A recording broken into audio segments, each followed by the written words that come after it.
പറഞ്ഞതുപോലെ വിവിധച്ചലിലൂടെ തുടങ്ങിയ ഒരു പരിചയം ഇന്ന് ഇവിടെ അധ്യക്ഷനായിരിക്കുന്ന അച്ഛനെ ഞാൻ തമ്മിൽ അയൽക്കാരായി താമസിക്കുവാനും ശുശ്രൂഷകളിൽ ഒന്നായി ഇടപെടുവാനൊക്കെ ഒരു സാഹചര്യം ഇന്ന് ലഭിച്ചുകൊണ്ടിരിക്കുന്നു. ഇന്ന് ഒരുമിച്ച് അച്ഛനോടൊപ്പം ഒരു വേദി പങ്കിടുവാൻ ഒരവസരം നൽകിയ ദൈവത്തിന് നന്ദി പറയുന്നതോടൊപ്പം അച്ഛനോടുള്ള സന്തോഷവും ഞാൻ അറിയിച്ചു. അതോടൊപ്പം തന്നെ ഈ യോഗത്തിന് എന്നെ കൊണ്ടെത്തിച്ചത് നിങ്ങളുടെ സഭയുടെ അധ്യക്ഷനിലൂടെയാണല്ലോ. നിങ്ങളുടെ അധ്യക്ഷൻ അച്ഛൻ എന്റെ ഏറ്റവും അടുത്ത സുഹൃത്താണ്. ഞങ്ങൾ ഒരുമിച്ച് സെമിനാറിൽ പഠിക്കുവാനും ഒരുമിച്ച് കൂട്ടായ്മകളിൽ നമുക്ക് ഒരുമിച്ച് ആയിരിക്കുവാനും ദൈവം ഇടനൽകൊണ്ടിരിക്കുന്നു. അങ്ങനെ കുടുംബവുമായി നല്ല ബന്ധം സ്ഥാപിക്കുവാനും കുടുംബത്തിലെ എല്ലാവരും എന്റെ കുടുംബത്തിലെ അംഗങ്ങളായി ഉൾക്കൊള്ളുവാനും എന്നുള്ള ഒരു സാഹചര്യം ഒരുക്കിയിരിക്കുകയാണ്. അപ്പോൾ തന്നെ ഈ അച്ഛന്റെ പിതാവ് എന്ന വേദിയിലായിരിക്കുന്നുണ്ട്. അദ്ദേഹത്തോടൊപ്പം ഇന്ന് ഈ ഒരു വേദി പങ്കിടുവാൻ ദൈവവിളിയാക്കിയതിൽ നന്ദി അറിയിച്ചു കൊടുക്കുന്നു. അദ്ദേഹത്തോട് സ്നേഹവും ഞാൻ ഈ സമയം അറിയിച്ചു കൊള്ളുകയാണ്. അതോടൊപ്പം ഈ പാട്ടുകളൊക്കെ നേർന്നു നൽകുന്ന അച്ഛൻ, ഞാൻ കഴിഞ്ഞ ദിവസവും അദ്ദേഹത്തിന്റെ ശുശ്രൂഷകൾ കേൾക്കുവാനിടയായി വളരെ സന്തോഷത്തോടുകൂടി വളരെ ആത്മീയമായ ഒരുക്കത്തോടുകൂടി ഈ കൂട്ടായ്മകൾക്ക് നേതൃത്വം നൽകിക്കൊണ്ടിരിക്കുന്നു. അദ്ദേഹത്തിനുള്ള സ്നേഹം ഞാൻ ഈ സമയം അറിയിച്ചു കൊള്ളുകയാണ്. എന്റെ സുഹൃത്തച്ഛനാണ് എല്ലാത്തിനും നന്ദി പറയേണ്ടത്. എന്നാൽ അദ്ദേഹം ഞാനാണ്, ഞാൻ അദ്ദേഹമാണെന്ന തലത്തിൽ നന്ദികൾക്കൊന്നും ഞാൻ പ്രാധാന്യം കൊടുക്കുന്നില്ല. കാരണം അത്രത്തോളം ആ ഒരു ബന്ധം നമുക്ക് തമ്മിലുണ്ട്. എങ്കിലും എന്റെ ഒരു സ്നേഹം നിങ്ങളുടെ മധ്യേ ഞാൻ ഈ സമയം നൽകുന്നു. അതോടൊപ്പം കൂട്ടുകാരാണ്, എന്റെ പരിചിതരാണ് ഇവിടെ ഇൻസ്ട്രുമെന്റ് വായിക്കുന്നവർ. അതോടൊപ്പം തന്നെ ഞാൻ ഈ സഭയിൽ വന്ന് ഇപ്പൊ കൊയറങ്ങൾ ഇത് ഞാൻ ഉൾപ്പെടുന്ന എന്റെ സഭയാണോ എന്ന് ചിന്തിക്കുന്ന രീതിയിൽ കൊയറങ്ങളൊക്കെ പരിചയപ്പെട്ട് കഴിഞ്ഞു അവരോടുള്ള സ്നേഹവും ഞാൻ അറിയിച്ചു കൊള്ളുകയാണ്. അതോടൊപ്പം ഈ 2 ദിനങ്ങളിലും ഇന്നുമായി ആരാധനയിൽ പങ്കെടുത്തുകൊണ്ടിരിക്കുന്ന എല്ലാ ജനങ്ങൾക്കും, എല്ലാ പ്രിയപ്പെട്ടവർക്കും, ഈ ശബ്ദത്തിലായിരിക്കുന്നവർക്കും ദൈവനാമത്തിലുള്ള സ്നേഹം ഞാൻ അറിയിച്ചു കൊള്ളട്ടെ. കഴിഞ്ഞ 2 ദിവസങ്ങളിലും വ്യത്യസ്തമായ വചന ശുശ്രൂഷകളാണ് നമുക്ക് ലഭിച്ചത്. അതിൽ നിങ്ങൾ ഏറെ സംതൃപ്തരാണെന്ന് ഞാൻ മനസ്സിലാക്കുന്നു. കഴിഞ്ഞ ദിവസം ചിന്തിച്ച വിഷയം ഞാൻ മറന്നുപോയി. നിങ്ങൾക്ക് ഓർമ്മയുണ്ടോ? ഉറച്ചു പറയും.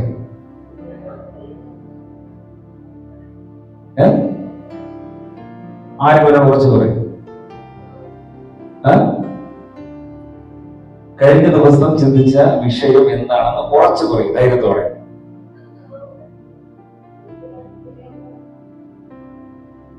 എല്ലാവരും ആലോചിക്കുകയാണ്, ഈ പറഞ്ഞ ശരിയാണോ ഉറപ്പില്ലാത്ത രീതിയിൽ പലരും പറയുന്നുണ്ട്. 1-ാം ദിവസം എന്തായിരുന്നു വിചാരിച്ചു?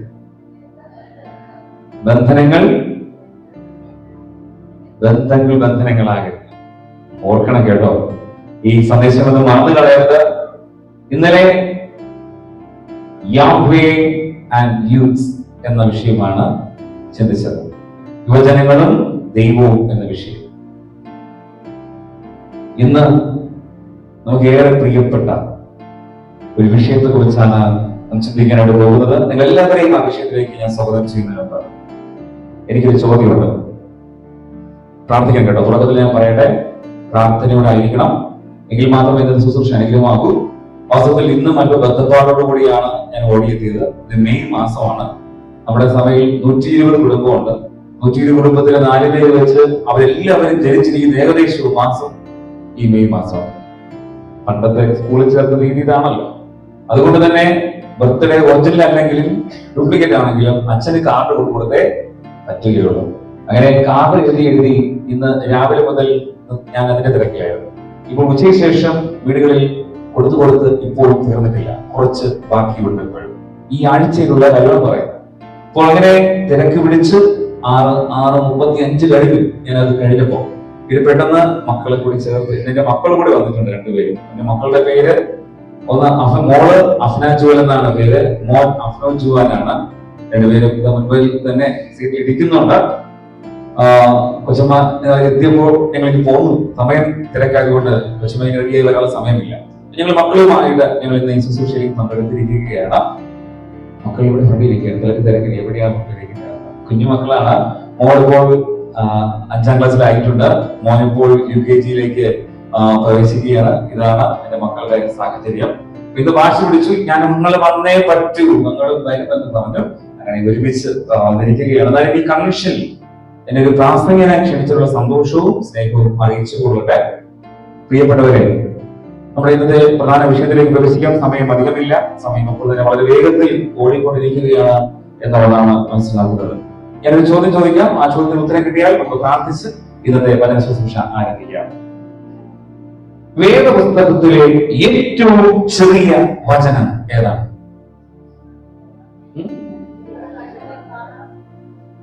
ഏറ്റവും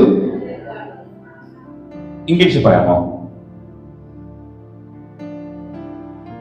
ഒരിക്കലും ഒരു ക്ലാസ്സിൽ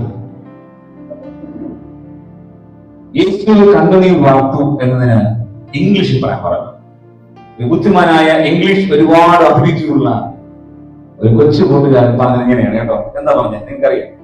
ജീസസ് കോൺക്രീറ്റഡ്, ജീസസ് കോൺക്രീറ്റഡ്. വാർത്തു വാർത്തു. പണിക്ക് പോകുന്ന ഒരാളുടെ മോന, അവൻ അറിയാവുന്നത് വാർത്തു എന്ന് പറഞ്ഞാൽ കോൺക്രീറ്റ് ചെയ്യുന്നതാണ്. അവൻ പറഞ്ഞു ജീസസ് കോൺക്രീറ്റഡ്. പ്രിയപ്പെട്ടവരെ, അതിൽ തമാശയായി പറഞ്ഞു എന്നുള്ളതാണ്. യേശു കണ്ണുനീർ വാർത്തു. ഇവിടെ ഇരിക്കുന്ന ആത്മാർത്ഥത പറയണം. ഒരിക്കൽ പോലും ഒന്നിനു പോലും ഞാൻ കരഞ്ഞിട്ടില്ല എന്ന് ഉറപ്പുള്ള കൈകൊണ്ട്. ഞാൻ ഇതുവരെ കരഞ്ഞിട്ടില്ല. എന്താണ് അച്ഛാ പറയുന്നത്? എനിക്കത് മാത്രമേ ഉള്ളൂ. ദിവസം പ്രതി പലതിന്റെ പേരിൽ കരഞ്ഞ ജീവിതം മുന്നോട്ട് പോകുന്നവർക്ക് ഒരു കൈകൊണ്ടാണ്. രണ്ടിലും പെടാത്തവരാണോ നിങ്ങള്? കരയില്ല, കരയുകയും ചെയ്യും എന്നുള്ള അവസ്ഥയിലല്ലേ? ജീവിതത്തിൽ അല്പം പോലും കണ്ണീർ പൊഴിക്കാത്തവരാളുകളുണ്ടോ? അവിടെ കരയാത്തവരുണ്ടോ? ഇല്ല. അങ്ങനെയെങ്കിൽ ഇന്ന് നിങ്ങൾക്കുള്ള ചിന്തയാണ്, നിങ്ങൾക്ക് വേണ്ടിയുള്ള വചനമാണ്, നിങ്ങൾക്ക് വേണ്ടിയുള്ള ആശ്വാസതകളാണ് ഇന്നത്തെ വചനത്തിലൂടെ ചിന്തിപ്പാനായിട്ട് പോകുന്നത്. ഒരിക്കലും ഒരു വില്ലേജിൽ ഒരു മിഷണറിയായ വനിത, അവർ അങ്ങനെ പ്രാർത്ഥനയുടെ ശുശ്രൂഷകൾ ചെയ്തു പോന്നു. അവരെ കൂടെ ഉണ്ടായിരുന്ന പ്രായം ചെന്ന അമ്മ വലിയ രോഗിയാണ്. മരണാസന്നമായ അനുഭവത്തിലേക്ക് ആ പ്രിയ മാതാവ് ഇങ്ങനെ പോവുകയാണ്. മിഷൻ ഫീൽഡുകളിൽ നല്ല വൈദ്യ ചികിത്സകളോ സാഹചര്യങ്ങളോ ഇല്ലാത്തതിന്റെ പേരിൽ ഒരു ദുഃഖവുമുണ്ട്. ഇവർ പ്രാർത്ഥനയിൽ ഇങ്ങനെ ജാഗരിച്ചു പോവുകയാണ്. അപ്പോൾ തന്നെ കൂടെയുള്ള മിഷണറിമാർ പറഞ്ഞു, ഇത് ശരിയല്ല, പ്രാർത്ഥന നല്ലത് തന്നെ, പക്ഷേ നമുക്ക് ഡോക്ടറെ കൊണ്ടുവരണം, എത്ര ദൂരെ നിന്നാണെങ്കിലും ഡോക്ടറെ കൊണ്ടുവരണം. അപ്പോൾ മിഷണറി പറഞ്ഞു, വേണ്ട, എന്റെ ദൈവം എന്റെ മാതാവിനെ സൗഖ്യമാക്കും.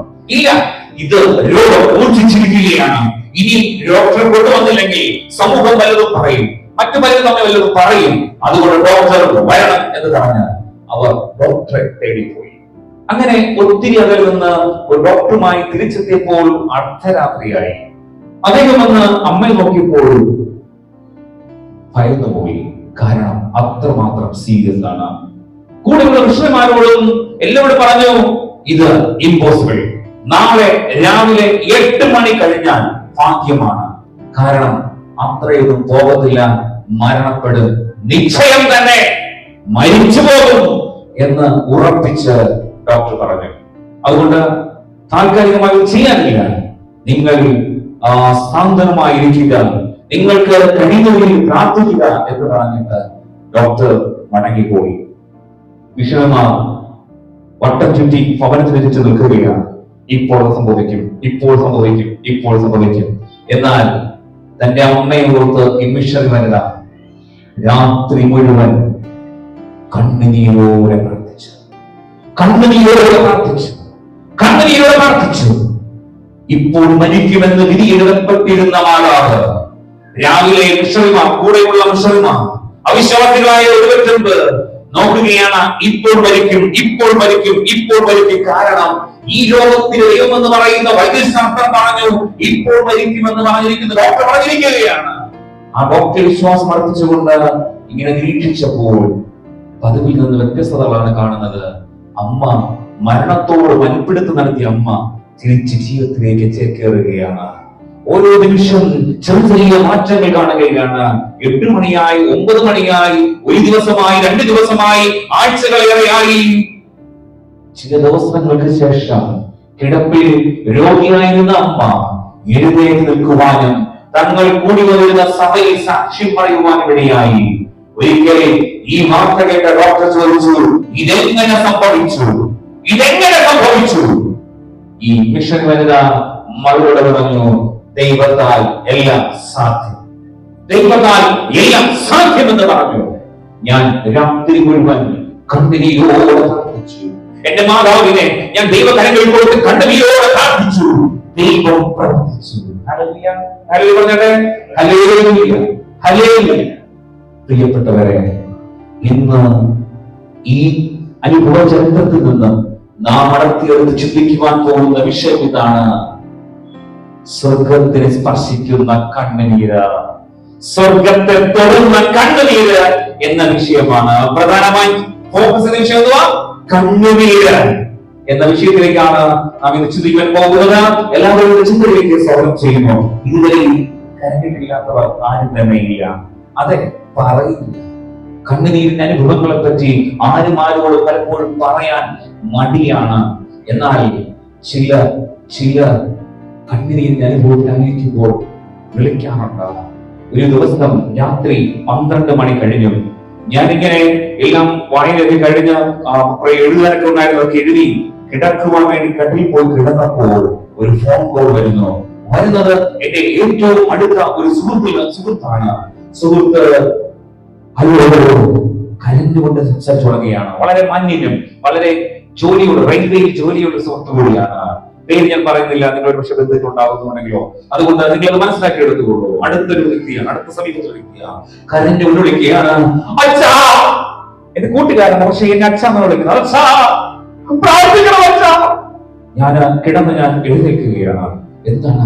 എന്താണ് പ്രശ്നം? എന്റെ ഭാര്യ ഇപ്പൊ മരിച്ചു പോകുമെന്ന് പറഞ്ഞ് ഡോക്ടർ പറഞ്ഞിരിക്കുക. അവന്റെ മടിയിൽ കിടന്ന് ശ്വാസം വലിക്കുകയാണ്, വല്ലാതെ ശ്വാസം വലിക്കുക. അവൾ മരിച്ചു പോകുന്ന ലക്ഷണത്തിലാണ് ഡോക്ടർ പറഞ്ഞിരിക്കുന്നത്. പ്രാർത്ഥിക്കണം എന്ന് പറഞ്ഞ് നിലവിളിക്കുന്ന ഒരു പുരുഷൻ. ഇപ്പോൾ നമ്മുടെ തിരുവനന്തപുരം റെയിൽവേയിൽ ജോലി ചെയ്യുന്ന ആ സുഹൃത്ത് രാത്രി 12:30 മണിക്ക് അടുത്ത സമയമാണ്.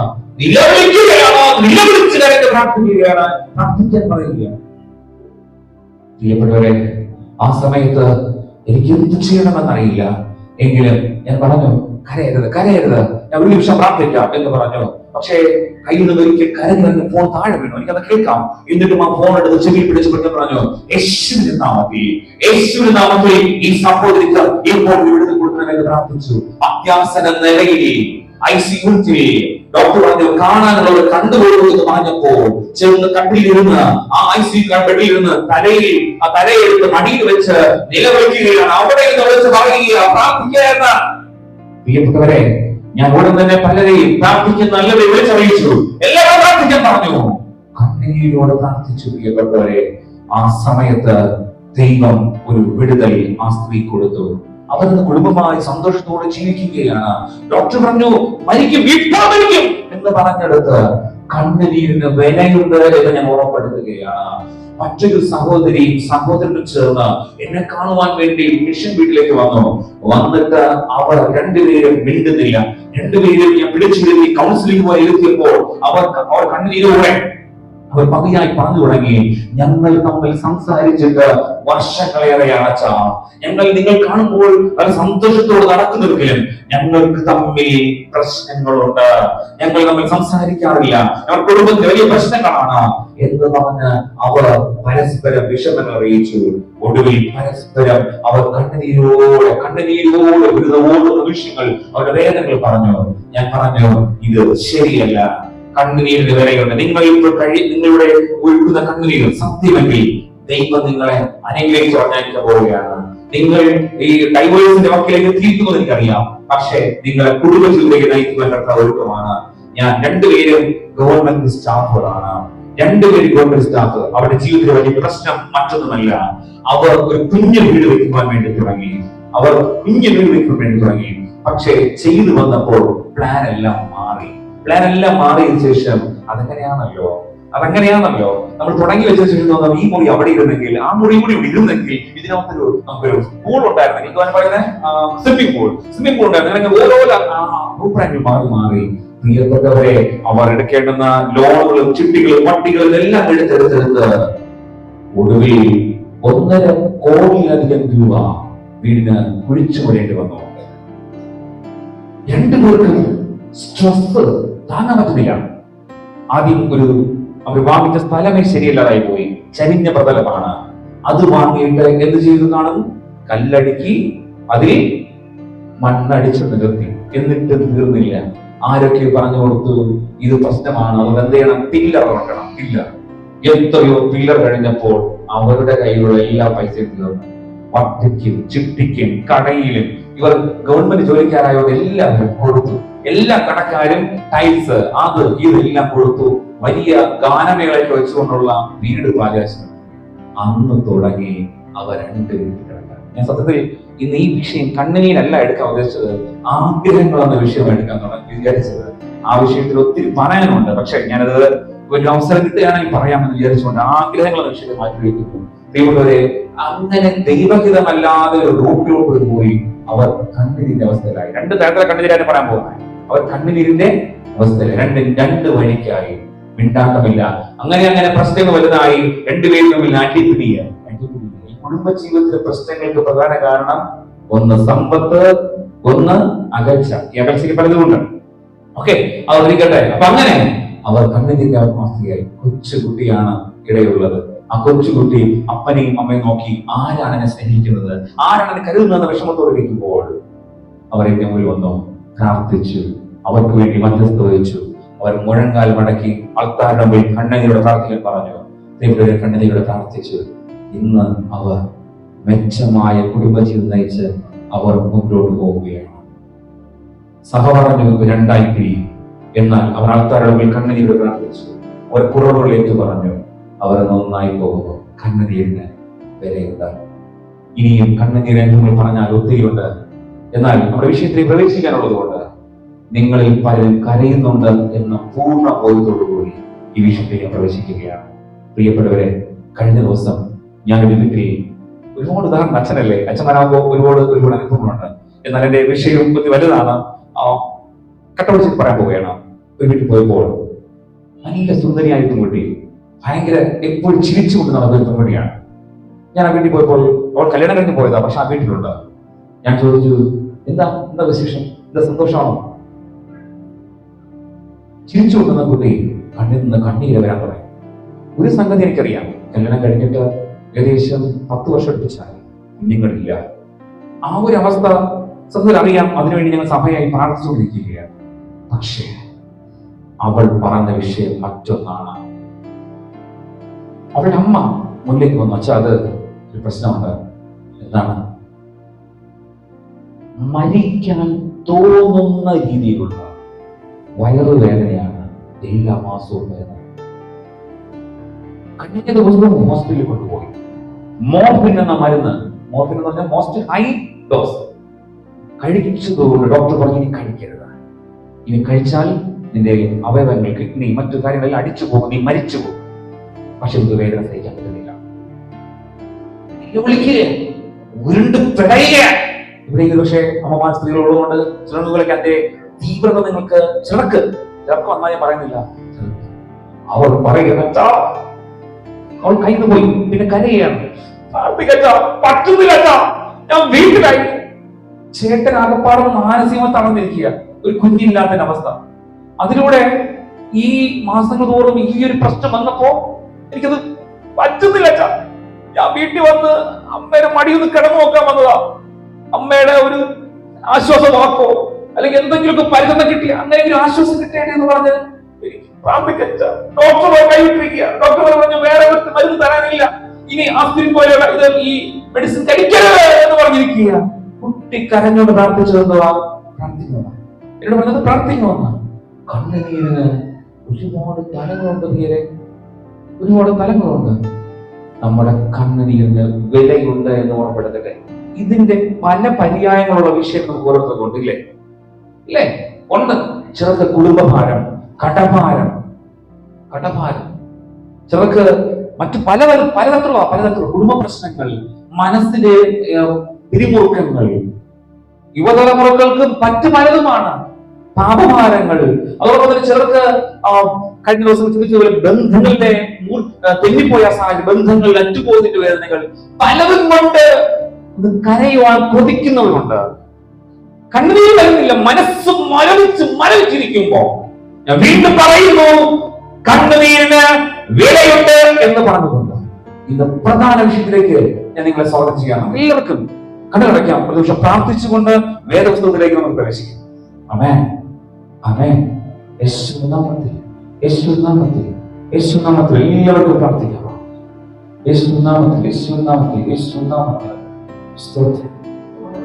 നമ്മുടെ സങ്കടങ്ങളോട് പറയും, നമ്മുടെ അവസ്ഥകളോട് പറയാം. ഇന്ന് കേൾക്കുന്ന വിഷയം കണ്ണുനീർ എന്നതാണ്.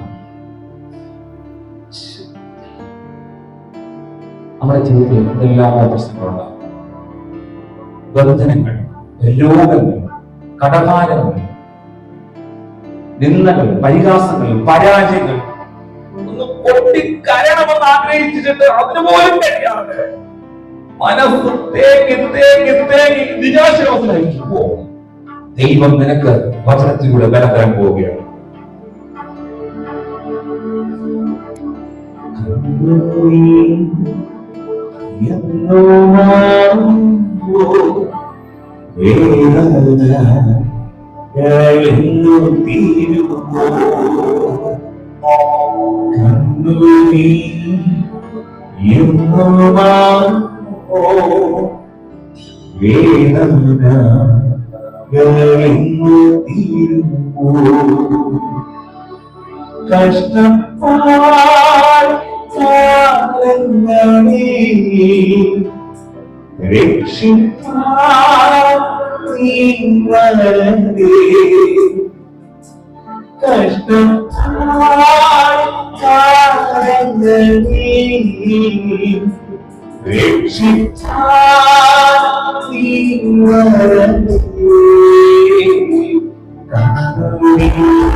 കഥാവെ ഒരുമിച്ച് പ്രാർത്ഥിച്ച് വചനത്തിലേക്ക് പ്രവേശിക്കുകയാണ്.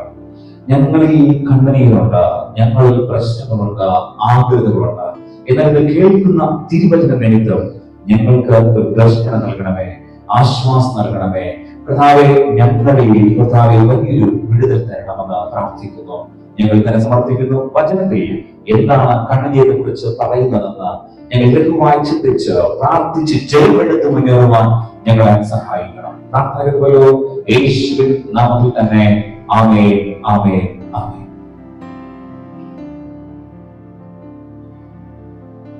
യേശു കരഞ്ഞു. ഈ വേദഭാഗത്ത് നിന്നുകൊണ്ടാണ് ഇന്നത്തെ ചിന്തകളിലേക്ക് നാം വീണ്ടും പ്രവേശിക്കുന്നത്. ഒരിക്കൽ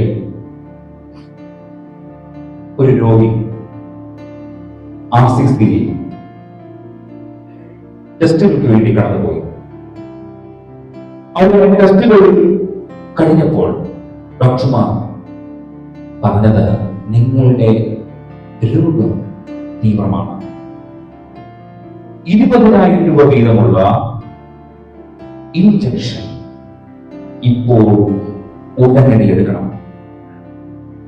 ഇല്ല എങ്കിൽ നിങ്ങൾക്ക് അല്പം പോലും മുൻപോട്ട് പോകാൻ സാധ്യമല്ല എന്ന് ഈ രോഗിയോട് ഡോക്ടർ പറഞ്ഞു. സാധാരണക്കാരിൽ നിന്നും സാധാരണക്കാരായ ഒരു കുടുംബ പശ്ചാത്തലത്തിൽ നിന്നും ഈ രോഗി കടന്നു വരികയാണ്.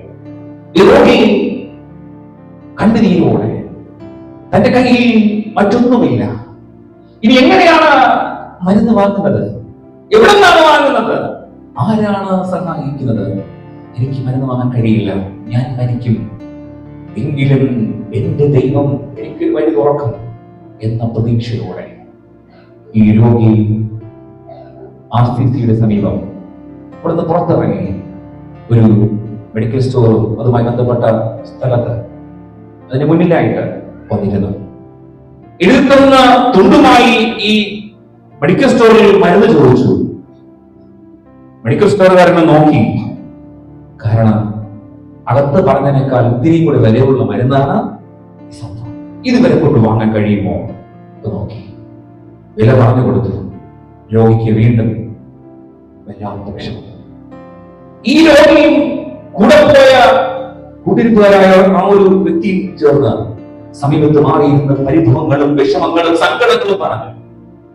അവിടെ ഇരുന്ന് യേശുവേ, യേശുവേ, എനിക്കറിയില്ല, എനിക്ക് എന്ത് ചെയ്യണമെന്ന് അറിയില്ല, ഞാൻ മരിച്ചു പോകുന്ന വിധി എഴുതിയിരിക്കുകയാണ്, എനിക്ക് മുമ്പോട്ട് പോകാൻ കഴിയില്ല, ആ മരുന്ന് വാഴാറിലേക്ക് തരണേ എന്ന് നിലവിളിച്ച് പ്രാർത്ഥിക്കുകയാണ്. കണ്ണുനീര് മക്കളെ ഇവിടെ ശ്രദ്ധിക്കണേ. കണ്ണുനീരോട് പ്രാർത്ഥിക്കുക.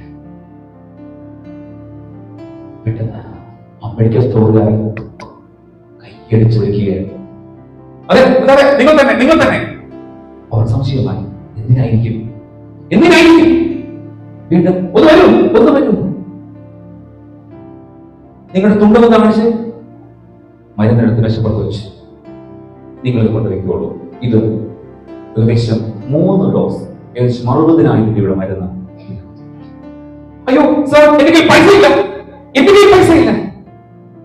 ഈ ബില്ല് നിങ്ങൾക്ക് വേണ്ടി മറ്റൊരാൾ അടച്ചത്.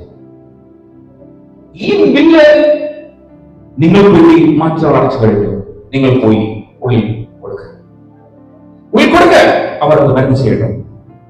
സാർ, ആരാണ്? അതെനിക്ക് പറയാൻ കഴിയില്ല, എനിക്കും അറിയില്ല. ചിലപ്പോഴൊക്കെ RCC മുമ്പിൽ ചില മാലാഖമാർ പ്രത്യക്ഷപ്പെടാറുണ്ട്. എല്ലാം തകർന്ന് കണ്ണീരോടെ ദൈവത്തെ വിളിക്കുമ്പോൾ ചില സുമനസ്സുകളെ ദൈവം അവിടെ അയക്കും. 1 രൂപ പോലും ചെലവഴിക്കാനില്ലാതെ ആരാണ് അവിടെ വരുന്നതെന്ന് അവിടെയുള്ള ചുറ്റുപാടുമുള്ള ഓട്ടോക്കാരോടും മെഡിക്കൽ സ്റ്റോറുകാരോടും പറഞ്ഞു വെച്ചിട്ടുണ്ട്. അങ്ങനെ ആരെങ്കിലും നിരാശപ്പെട്ടു വന്നവരിൽ കരയുന്നുവെങ്കിൽ ആ കണ്ണീർ ആരും ദൈവം കേൾക്കും. അതോടൊപ്പം ഈ മനുഷ്യത്വമുള്ളവർ ഇങ്ങനെയുള്ള വിളിച്ചു പറയും. പക്ഷേ പേര് വെളിപ്പെടുത്തില്ല. വന്നു, പൈസ കൊടുത്തു, മരുന്ന് വാങ്ങി, അവർക്കകത്ത് പോയി മരുന്ന് ചെയ്യാൻ സാധിച്ചു. പ്രിയപ്പെട്ടവരെ, എല്ലാം നഷ്ടപ്പെട്ട് നിൽക്കുന്ന ഒരു സാഹചര്യമായിരിക്കാം. എല്ലാം തകർന്നു എന്ന സാഹചര്യത്തിൽ നിങ്ങൾ നിൽക്കുന്നുവെങ്കിൽ കണ്ണുനീരോട് പ്രാർത്ഥിച്ചാൽ ദൈവം ഒരു അത്ഭുതം നിങ്ങൾ തരാൻ പോവുകയാണ്. സങ്കീർത്തനം 56:8 വേദഭാഗങ്ങൾ ഓരോരുത്തരുടെ അടുത്ത് വായിച്ച ഇതുവരെ നിങ്ങളെ കൊണ്ട് വായിപ്പിച്ചില്ല, ഞാൻ തന്നെയാണ് വായിച്ചു പോയത്. എന്നാൽ ചിലതൊക്കെ നിങ്ങളോട് വായിക്കാൻ ആഗ്രഹിക്കുന്നു. സങ്കീർത്തനം 56:8, വെളിപ്പാട് 21:4, സങ്കീർത്തനങ്ങൾ 30:5, യോഹന്നാൻ 11:35, എബ്രായർ 5:7 ഇങ്ങനെ വേദഭാഗങ്ങളൂടെ പോവുകയാണ്. കാരണം അത്രമാത്രം കണ്ണീര് എന്നത് ഒരു പവർഫുൾ മെഡിസിൻ, പവർഫുൾ ടൂൾ എന്നാണ് വേദപുസ്തകം പറഞ്ഞിരിക്കുന്നത്. സങ്കീർത്തനം 56:8 എന്ന് പറയുന്നു,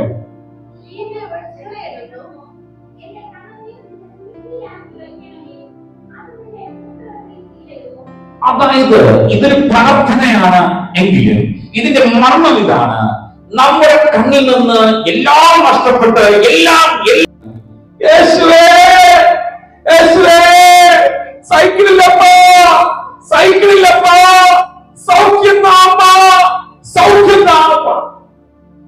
ഞാൻ പ്രാർത്ഥനയ്ക്കായി അവിടെ പോയപ്പോ ഒരുപക്ഷെ ഞാനവിടെ എത്തിയെന്ന് ആശുപത്രിയിൽ മുഴുവൻ അറിയുന്ന രീതിയിലാണ് അദ്ദേഹത്തിന്റെ കണ്ണീരോടുകൂടിയ പ്രാർത്ഥന. സഹിക്കുന്നില്ല. അതെ, അത്രമാത്രം ഒരു ഓപ്പറേഷനായിരുന്നു അതിന്റെ ഓപ്പറേഷൻ. സഹിക്കാൻ വയ്യാത്ത വേദന ഞാനും അനുഭവിച്ചിട്ടുണ്ട്. നിങ്ങളോട് മുൻപ് പറഞ്ഞിട്ടുണ്ടോ എന്ന് എനിക്ക് അറിയത്തില്ല. മണിവിള ചർച്ചിൽ വെച്ച് ഭർത്താവിൽ കയറുന്ന സമയത്ത് പടി കാണാതെ ചവിട്ടി കാല് ബെൻഡായി ബാക്കിലെ എന്റെ വൈറ്റ് ടാഗ്, കാലിനകത്ത് വൈറ്റ് ടാഗ് ഉണ്ട്. നിമിഷം നേരം മതി എല്ലാം തകരാൻ. അത് മറന്നുപോലെ കേട്ടോ, നിമിഷം നേരം മതി. വൈറ്റ് ടാഗ് പൊട്ടി. ആശുപത്രിയിൽ കൊണ്ടുപോയപ്പോൾ ഓപ്പറേഷൻ ചെയ്യണമെന്ന് പറഞ്ഞു. ഓപ്പറേഷനൊക്കെ പെട്ടെന്നൊക്കെ ചെയ്തു. തുടർന്ന് ICUലായിരുന്നു. ആ ഇഞ്ചക്ഷന്റെ പവർ തീരുന്നത് വരെ ഒരു കുഴപ്പവും എനിക്കില്ല. ഞാൻ ഭയങ്കര ഹാപ്പി ആയിരുന്നു. ഞാൻ ഓപ്പറേഷൻ ചെയ്ത സമയത്ത് അവിടുത്തെ ഡോക്ടർമാരോടും നേഴ്സുമാരോടൊക്കെ സന്തോഷം പറഞ്ഞിട്ടിരിക്കുക. ഞാൻ ആരാണ്, എന്താണ്, ഞാൻ വലിയവനാണ്, അങ്ങനെയാണ് പറഞ്ഞത്. തമാശ പറഞ്ഞത്. ഇങ്ങനെ വലിയ വീരവാദം പറഞ്ഞിട്ടിരിക്കുക. കാര്യം പുറകിൽ ഓപ്പറേഷൻ തന്നിട്ടിരിക്കുക, കാല് കെട്ടി വെച്ച് ഓപ്പറേഷൻ തൊട്ടിരിക്കുകയാണ്. അത്രമാത്രം എനിക്ക് വേദനിച്ചില്ല. പക്ഷേ ICUയില് ചില മണിക്കൂർ കഴിഞ്ഞപ്പോൾ ഞാനും കരഞ്ഞു. ഞാൻ നേഴ്സുമാരെ വിളിച്ച് പറഞ്ഞു, ഇനി എന്തെങ്കിലും ഉണ്ടെങ്കിൽ തരുമോ മരുന്ന്, സഹിക്കുന്നില്ല. ഈ കാല്, പച്ചയായ കാലിൽ ഈ വാളുണ്ടല്ലോ, മൂർച്ചയുടെ വാൾ ഇങ്ങനെ അങ്ങോട്ടും ഇങ്ങോട്ടും വലിക്കുന്ന വേദന. അത് പച്ചയായ ശരീരത്തിന്റെ വേദന മാത്രം ഊഹിക്കാൻ പറ്റുന്ന അറിയത്തില്ല. ഓപ്പറേഷൻ ചെയ്തവർക്ക് അറിയാം. ഞാൻ അത് കടിച്ചമർത്തി കിടന്നു കുറെ ദിവസം. എന്നാൽ ആ ദൈവം നിങ്ങളൊക്കെ നിർത്തിയിരിക്കുക. സാക്ഷികളോട് പറഞ്ഞാൽ തീർത്തില്ല. പിന്നെ പറയട്ടെ, ഈ പിതാവ് അന്ന് കണ്ണീരോടെ പ്രാർത്ഥിച്ചു. വീട്ടിൽ പോകുമ്പോൾ എന്നെ അതിശയിപ്പിച്ച ഒരു കാര്യം, എന്താ കാര്യം എന്നോട് ഇങ്ങോട്ട് ചോദിക്കുക, എന്താ കാര്യം? കിടക്കെ കിടന്നുണ്ടോ? അല്ല, പ്രാർത്ഥിക്കാൻ. ഇത് കുഴപ്പമൊന്നുമില്ല, ദൈവം സുഖം തരും. അതെ, ദൈവം സുഖം തരും. അത് പ്രാർത്ഥിക്കാനാ വന്നത്. ശക്തമായി പ്രാർത്ഥിക്കുമ്പോ അദ്ദേഹത്തിന്റെ വിഷമം, എന്നെ രോഗിയായി കളയുന്നു. ഞാൻ രോഗിയല്ല, ഞാൻ ജോലി ചെയ്യുന്നില്ലേ, ഞാൻ ജോലി ചെയ്യുന്ന ആളല്ലേ, ഇതിപ്പോ മാറും, ചെറിയ കാര്യം എന്ന് അദ്ദേഹം പറയുമായിരുന്നു. സത്യത്തിൽ എനിക്കും ആശങ്ക ഉണ്ടായിരുന്നു. കൊളാബറേഷനായ ഓപ്പറേഷനാണ്. എത്ര സമയം, എത്ര മാസം എടുക്കുമെന്ന് അറിയില്ല. എന്നാൽ പ്രിയരെ, കണ്ണുനീരിന്റെ പ്രതിഫലമുണ്ട്. സുദർശൻ എന്ന പിതാവ് കഴിഞ്ഞ ഞായറാഴ്ച ആ സ്റ്റിച്ച് എടുത്ത് മുറിവ് ഇനി എളുപ്പമുണ്ട് എങ്കിലും ആ മുറിവോടുകൂടി ഈ കട്ടോട് എന്ന ദേശത്ത് നിന്ന് എന്റെ പള്ളി വരെ നടന്ന് പള്ളിയിൽ ആൾക്കാരെ കൊണ്ട് കാണിച്ചു വെച്ചു. അദ്ദേഹം ഇന്ന് സന്തോഷമായിരിക്കുന്നു. ഇന്ന് അദ്ദേഹത്തിന്റെ വീട്ടിൽ ഞാൻ പ്രാർത്ഥിക്കാൻ പോയപ്പോൾ വിളിച്ചിരുത്തി പറയുകയും, അച്ഛാ നോക്കൂ, ഈ ഇളക്കിയിട്ടിരിക്കുന്ന ഈ തറയൊക്കെ അടിച്ചു പൊളിച്ച് ടൈൽസ് ഇടാൻ പോവുകയാണ്. ഈ പണി വെച്ചിരിക്കും ഞാനാണ്. ആരാ? ഫ്രണ്ടിൽ ഇന്റർലോക്ക് ഇടിക്കുന്നുണ്ടോ? ആ ഇന്റർലോക്ക് അറുത്തത് ഞാനാണ്, ഇന്റർലോക്ക് ഇട്ടത് ഞാനാണ്. ഞാൻ പറഞ്ഞു, ഇത് അത്ഭുതമായിരിക്കുന്നു അച്ഛാ, ദൈവമാണ് എന്നെ സൗഖ്യമാക്കിയത്, ദൈവം. ഞാൻ നിങ്ങൾ ബുദ്ധിമുട്ടൊന്നുമില്ലേ? ഞാൻ അറിയുന്നില്ല അച്ഛാ, എനിക്കെന്നെ ബുദ്ധിമുട്ടൊന്നും അറിയത്തില്ല, ഇത് ദൈവം നടത്തുന്നു. എനിക്ക് വെറുതെ ഇരിക്കാൻ കഴിയില്ല. ഈ പറയുന്ന ആൾ വേറെ പ്രശ്നം കൂടി ഉണ്ട്, ഹാർട്ട് അറ്റാക്ക് വന്ന ഒരാളോടിയാണ്, മെഡിക്കോളിൽ ട്രീറ്റ്മെന്റ് ഉള്ള ആളാണ്. എന്റെ ദൈവം നടത്തും. കണ്ണുനീരോടെ പ്രാർത്ഥിക്കുന്നവരെ പറയാൻ പറ്റും, എന്റെ ദൈവം എന്നെ നടത്തും. പ്രാർത്ഥിക്കാതെ പറയാൻ പറ്റത്തില്ല. പ്രിയപ്പെട്ടവരെ, ആ ഒരു ഉറപ്പ് നമുക്ക് ഉണ്ടാകണമെന്നാണ് ഈ വേദഭാഗം നമ്മൾ വീണ്ടും വീണ്ടും പറഞ്ഞിരുന്നത്. സങ്കീർത്തനം 30:5 വായിച്ചോട്ടെ.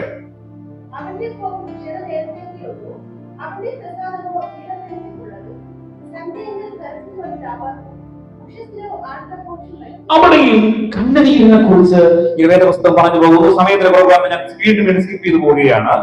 തുടർന്ന് എബ്രായർ 5:7 എന്താ പറയുന്നത്? Jesus prayed with loud cries and tears എന്നാണ് കാണിച്ചിരിക്കുന്നത്. എന്താ കൊടുത്തിരിക്കുന്നത്? വായിച്ചോട്ടെ, മലയാളത്തിൽ വായിച്ചോട്ടെ.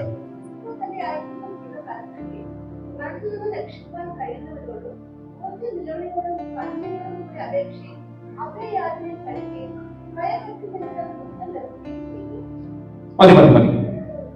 വേദപുസ്തകത്തിൽ ഒത്തിരി വചനങ്ങൾ നമുക്ക് ഇങ്ങനെ എടുത്ത് പറയാൻ കഴിയും. കണ്ണുനീരിന്റെ വില പല പല കൺസെപ്റ്റുകളാണ്, പല പല ഹിസ്റ്റോറിക്കൽ എക്സ്പീരിയൻസ് ആണ് ഈ വേദഭാഗം കാണുന്നത്. ഞാൻ അതുകൊണ്ട് തന്നെ കോർത്തിണക്കി ഒരു മുത്തുമാല പോലെ പറയട്ടെ, വേദഭാഗങ്ങൾ ഒന്നായി പറയുന്നു, കണ്ണുനീരോടെ നീ പ്രാർത്ഥിക്കണം. നിന്റെ കുടുംബ പ്രശ്നങ്ങൾ വരുമ്പോൾ നീ എന്ത് ചെയ്യണം? കണ്ണുനീരോടെ പ്രാർത്ഥിക്കണം. നിന്റെ വീട്ടിൽ ദാരിദ്ര്യം വരുമ്പോൾ നീ എന്ത് ചെയ്യണം? കണ്ണുനീരോടെ പ്രാർത്ഥിക്കണം. നിനക്കൊരു രോഗം വരുമ്പോൾ കണ്ണുനീരോടെ പ്രാർത്ഥിക്കണം.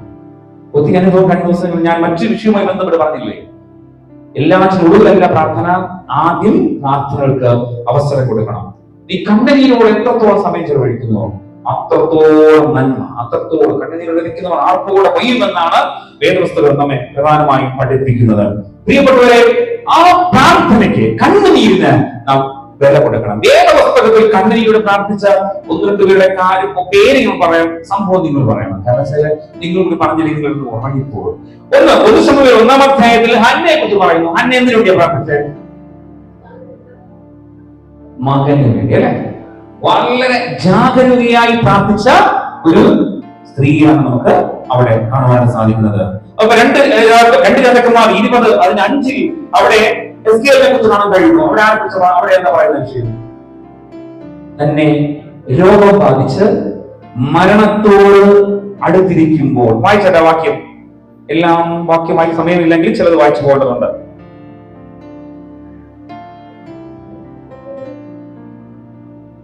രണ്ട് രാജാക്കന്മാർ 25. നീ മടങ്ങിച്ചെന്ന് രചനത്തോട്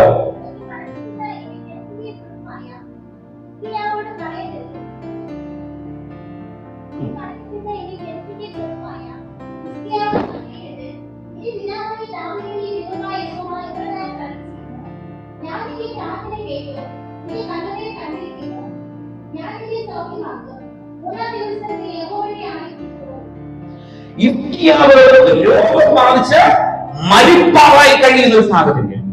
അവൻ ചുവരോട് ചേർത്ത് കണ്ണുനീരോടെ പ്രാർത്ഥിച്ചു, അനുഗമിച്ചു. ഈ വിഷയം ദൈവം പറഞ്ഞ് അവിടെ ദൂതനോട് അറിയിക്കുന്ന നിന്റെ പ്രാർത്ഥന കേട്ടിരിക്കുന്നു, അതുകൊണ്ട് ഞാൻ നിന്റെ കണ്ണുനീര് കണ്ടിരിക്കുന്നു. എന്താ പറഞ്ഞിരിക്കുന്നത്? ഞാൻ നിന്നെ സൗഖ്യമാക്കും, ഞാൻ നിന്നെ സൗഖ്യമാക്കും. ഇന്ന് പ്രാർത്ഥിക്കുന്ന ഒരു മക്കളോട് വേദപുസ്തകത്തിലൂടെ ദൈവം പറയുന്നത്, നിന്റെ പ്രാർത്ഥന ഞാൻ കേൾക്കും, നിന്നെ ഞാൻ സൗഖ്യമാക്കും. ജോലിക്ക് വേണ്ടി ശ്രമിക്കുന്ന മക്കളെ, പഠനത്തിൽ ഉന്നതിയിലെത്താൻ വേണ്ടി ആഗ്രഹിക്കുന്നവരെ, ഒരു കടയിട്ടിരിക്കുന്നവരെ, ഒരു തൊഴിൽ ചെയ്യുന്നവരെ, നിങ്ങൾ കണ്ണീരോടെ പ്രാർത്ഥിക്കണം. ഭർത്താക്കന്മാർ വിചാരിക്കും നിങ്ങൾ രാവിലെ മുതൽ പണികൾ ചെയ്തിട്ട് വളരെ മാന്യമായി വരുന്നത് നിങ്ങളുടെ മിടുക്കാണെന്ന്. അങ്ങനെയല്ല. നിങ്ങളുടെ ഭാര്യ വീട്ടിനകത്തിരുന്ന് രാവിലെയും ഉച്ചയ്ക്കും വൈകുന്നേരവും അല്ലെങ്കിൽ കിട്ടുന്ന സമയത്ത് കണ്ണീരോടെ പ്രാർത്ഥിക്കുന്നത് കൊണ്ടാണ് നീ മിടുക്കോടെ തിരിച്ചു വിട്ടുവരുന്നത്. അറിയാമോ? നിങ്ങൾ ഒത്തിരി മുഖത്തുള്ള നിലകളിൽ കയറിത്തൂങ്ങി കയറുമ്പോഴും ദൈവം നിന്നോട് കൂടെ ഇരിക്കുന്ന നിന്റെയും നിന്റെ വീട്ടിലെ ഭാര്യയുടെ പ്രാർത്ഥനയാണ്. നീ പണിയാൻ തന്നെ കട്ടറുള്ള മാരകമായ കട്ടറിന്റെ ഇന്റർവ്യൂലൊക്കെ പവർ പറയണമെങ്കിലേ മെഡിക്കൽ കോളേജ് ക്യാഷ്വലി നിൽക്കണം. രാവിലെ എവിടെ ആംബുലൻസ് വരുന്നത് കാണാം. കൈ രണ്ടായും വാരിപ്പുറക്കി ഇതൊക്കെ എടുത്ത് വരുമ്പോ നിന്റെ ഭർത്താവ് കട്ടറും വലിയ വലിയ ആയുധങ്ങളും ഒക്കെ ഉപയോഗിച്ച് ജോലി ചെയ്തിട്ട് വളരെ സന്തോഷത്തോടെ സുതാര്യമായി വീട്ടിൽ വരണമെങ്കിൽ അതിന്റെ കൃപ നിങ്ങളുടെ പ്രാർത്ഥനയുടെ കൃപയാണ്. അതുകൊണ്ട് തന്നെ എപ്പോഴും പ്രാർത്ഥിക്കണം. ഇവിടെ മരിക്കാനായിരിക്കുന്ന സാഹചര്യം, അവിടെ വിടുതലിന് കാരണമായത് ഹിസ്കിയാവിന്റെ കണ്ണുനീരാണ്. കണ്ണുനീര് പ്രിയപ്പെട്ടവരെ, ഇന്ന് രാത്രികാലം ഈ കണ്ണുനീരോടെ പ്രാർത്ഥിക്കുകയാണ്, നിനക്ക് വിടുതലുണ്ട്. ഇത്രയും നാൾ പ്രാർത്ഥിക്കുന്നത് വെറും ജൽപ്പനമായിരിക്കാം, അല്ലേ? പലതരത്തിലുള്ള പ്രാർത്ഥന. വീണ്ടും വിഷയം തെറ്റാനുള്ള സാഹചര്യമുണ്ട്. പ്രാർത്ഥന ഏതാ വിഷയത്തിലേക്ക് പറയട്ടെ, പലതരത്തിലുള്ള പ്രാർത്ഥന.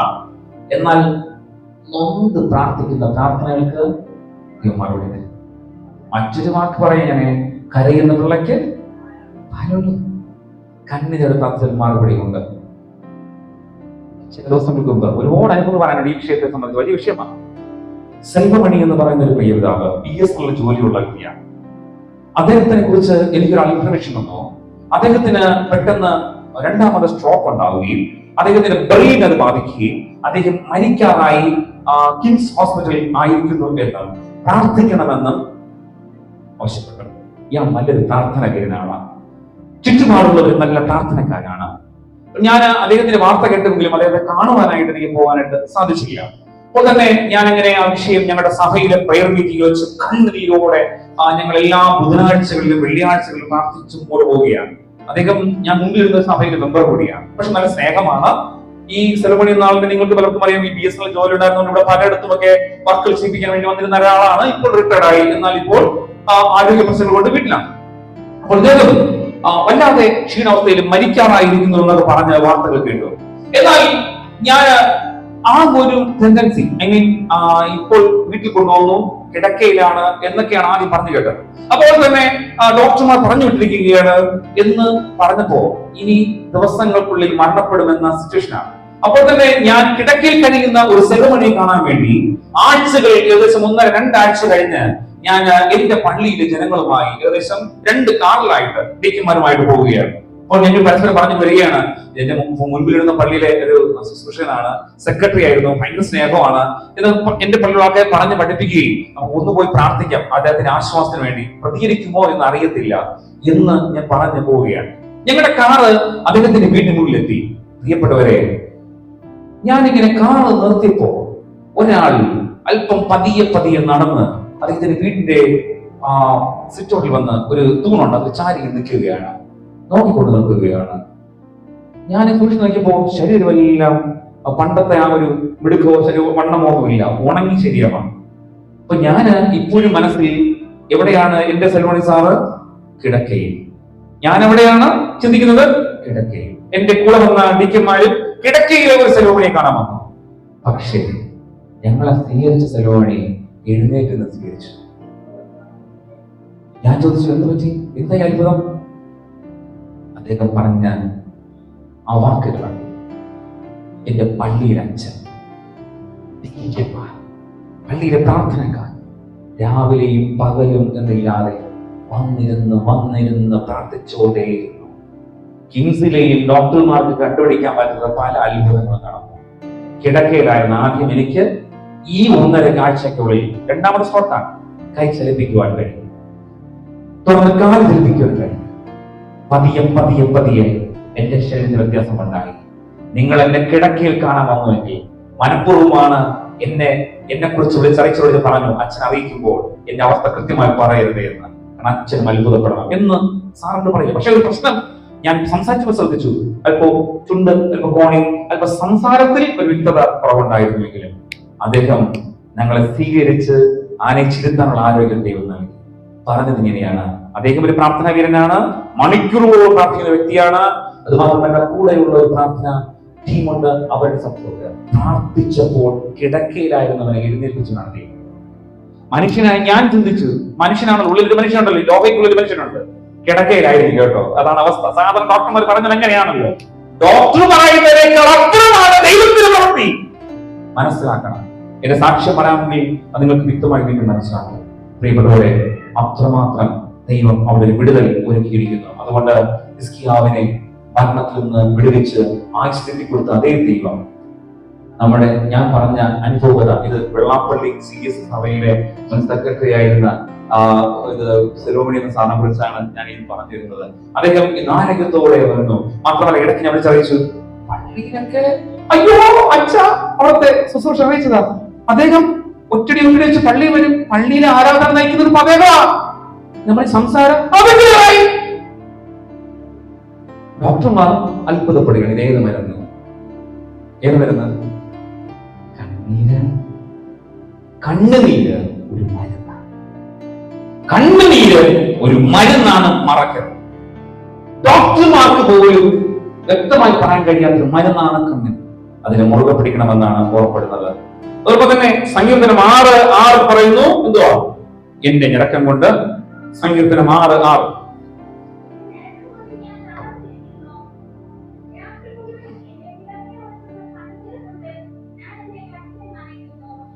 എന്റെ ഞരക്കം കൊണ്ട് ഞാൻ തകർന്നിരിക്കുന്നു, രാത്രി മുഴുവൻ എന്റെ കിടക്കെ ഒഴുക്കുന്നു, കണ്ണീരുകൊണ്ട് ഞാൻ എന്റെ കട്ടിലിനെ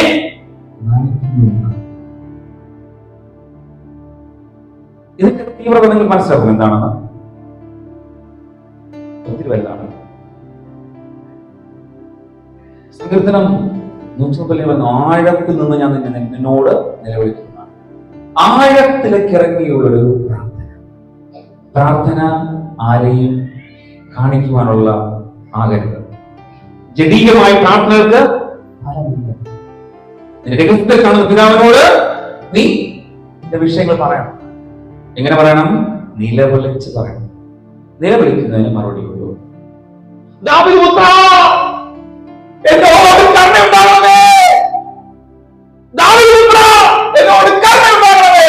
ആര് വിളിച്ചത്?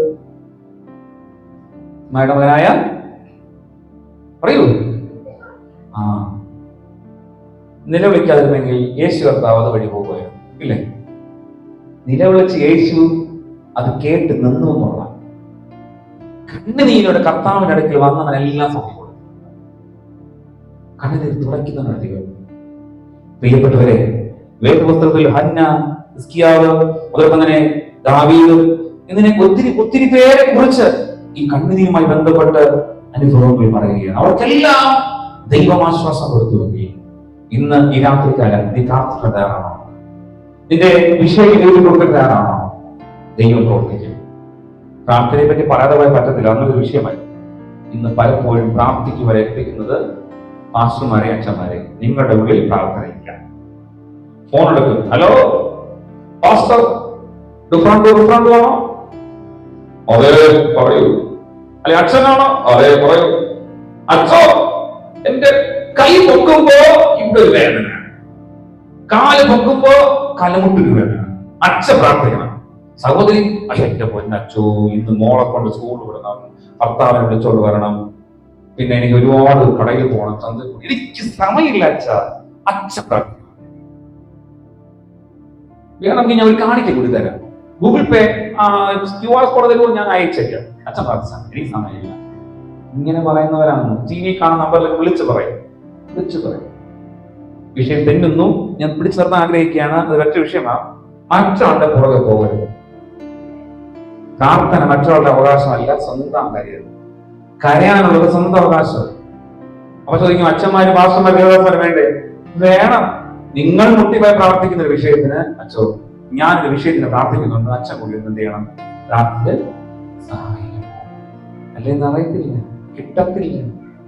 നിങ്ങൾ പ്രാർത്ഥിച്ചാലേ കിട്ടത്തുള്ളൂ. എന്താണ് പല വിഷയങ്ങൾക്ക് നിങ്ങൾക്ക് മറുപടി കിട്ടാത്തത്? നിങ്ങളുടെ വീട്ടിൽ പ്രാർത്ഥനയില്ല, നിങ്ങൾ ഒരുക്കമില്ല. പള്ളി എത്ര പ്രാർത്ഥിച്ചാലും, അച്ഛന്മാർ എത്ര പറഞ്ഞ് ശാസിച്ച് പ്രാർത്ഥിച്ചാലും വിഷയം കൂടുതൽ ഉണ്ടാവത്തില്ല. മനസ്സിലായോ? ഉണ്ടായോ? നിങ്ങൾ പ്രാർത്ഥിക്കണം, കണ്ണീരോടെ പ്രാർത്ഥിക്കണം.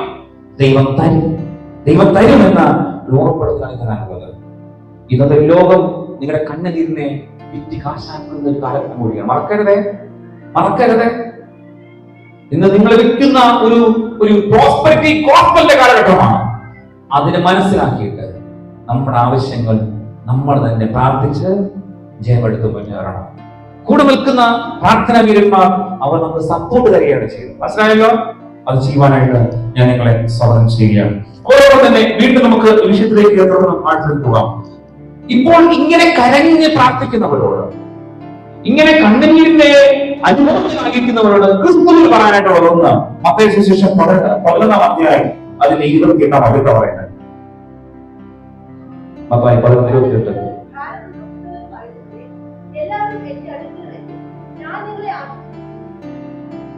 അധ്വാനിക്കുന്നവരും ഭാരം ചുമക്കുന്നവരുമായുള്ളവരെ എല്ലാവരും എന്റെ അടുക്കൽ വരുവിൻ, ഞാൻ നിങ്ങളെ ആശ്വസിപ്പിക്കും. ഈ എവിടെയാണ് കരഞ്ഞോണ്ട് പോകേണ്ടത്? ഈ പറഞ്ഞപ്പോ ഒരു കാര്യം ഓർമ്മ വന്നു, പറഞ്ഞോട്ടെ. ഞാൻ മൈതാനപാറ സീസ് സഭയിൽ ശുശ്രൂഷ ചെയ്യുമ്പോൾ ഒരനുഭവട്ടെ. അവിടെ കീബോർഡ് വായിക്കുന്നത് പള്ളി കപ്പിയാർ കൂടിയാണ്. അദ്ദേഹത്തിന് മോനുണ്ട്, കണ്ണ് കണ്ടുവിടാം, കണ്ണ് ഇപ്പൊ പോലും കണ്ടുവിടാം. പക്ഷെ ഒരു പ്രത്യേകതയുണ്ട്, വേദപുസ്തകത്തിൽ ഏത് വാക്യം പറഞ്ഞാലും പറയും. കണ്ണ് കാണാം. നമുക്ക് വേദപുസ്തകത്തിൽ പഴയ നിയമം എവിടെ, പുതിയ നിയമം എവിടെ എന്ന് പോലും അറിയില്ല. ആ കുഞ്ഞ് ഇതിനോടൊപ്പം തന്നെ സ്വന്തം അമ്മയുടെ ട്രെയിനിങ് കൊണ്ട് മത്തായി ഇതിനത് ഇങ്ങനെ ഓരോ സങ്കീർത്തനം അല്ലെങ്കിൽ ആ വേദപുസ്തകത്തിലെ ഇത്രയും അധ്യായങ്ങൾ പറയാൻ പറഞ്ഞു കഴിഞ്ഞാൽ ഇന്ന് തുടങ്ങിയ ഈ ആഴ്ച തീരില്ല, അങ്ങനെ പറഞ്ഞുകൊണ്ടേയിരിക്കും. കണ്ണുകൂടെ കൊച്ചു പയ്യനാണ്. അവന്റെ അമ്മ കൂടെ ഇരുന്ന് ഇങ്ങനെ വായിച്ചു കേൾപ്പിക്കും. അവരത് സംശയം ഉണ്ടെങ്കിൽ അമ്മ അതെന്തോന്നാ ചോദിച്ചു പഠിക്കും. ശക്തമായി ശുദ്ധമായി ഒരു ദിവസം പറ്റിയാൽ ആ കുഞ്ഞിനോട് കൊണ്ടുവരണം. നമ്മുടെ മക്കൾക്ക് ഒരു പ്രചോദനമാകും. ഇന്ന് അവൻ നന്നായി കീബോർഡ് വായിക്കുന്നു. അതിനോട് അടുപ്പിച്ചുള്ള സീരീസുള്ള കീബോർഡ് ഇപ്പൊ പുതുതായി എടുത്ത് നന്നായിട്ട് വായിക്കുന്നു. അവൻ തുടക്കത്തിൽ വായിച്ചപ്പോൾ കണ്ണുണ്ടാകുന്നതുകൊണ്ട് കുറെ ബുദ്ധിമുട്ടുകളൊക്കെ ഉണ്ടായിരുന്നു. പക്ഷേ ഇന്ന് അവൻ എല്ലാം ഓപ്പറേറ്റ് ചെയ്യുന്നു. ഇവിടെ കണ്ണ് കാണാൻ നമ്മളിവിടെ ഓരോരോ ടോണൊക്കെ ഇവിടെ കിടക്കുന്ന തപ്പി എടുക്കുമ്പോൾ സമയം കുറെ കഴിയാം. ഇനി നന്നായിട്ട് വായിക്കും. ഒരു ദിവസം ആ കുഞ്ഞിനെ കൊണ്ടുവന്ന് ഇവിടെ വെച്ച് അവന്റെ സങ്കീർത്തനം പറയുന്നത് വായന പുസ്തകത്തിന്റെ പരിജ്ഞാനത്തെ കുറിച്ച് നിങ്ങൾ കാണണം, കേൾക്കണം. കീബോർഡ് വായിക്കുന്നത് നിങ്ങൾ കേൾക്കണം. അപ്പോഴാ മനസ്സിലാക്കുന്നത് ഇത്രത്തോളം ആരോഗ്യം തന്ന്, ഇത്രത്തോളം കണ്ണ് തന്ന്, കൈ തന്ന്, അവസരം തന്ന് നമ്മൾ എന്തെല്ലാം ചെയ്യാൻ കിടക്കുന്നു അല്ലേ? ഓക്കെ, വിഷയം നിന്നതുകൊണ്ട് ഞാൻ വീണ്ടും നമ്മൾ വരികയാണ്.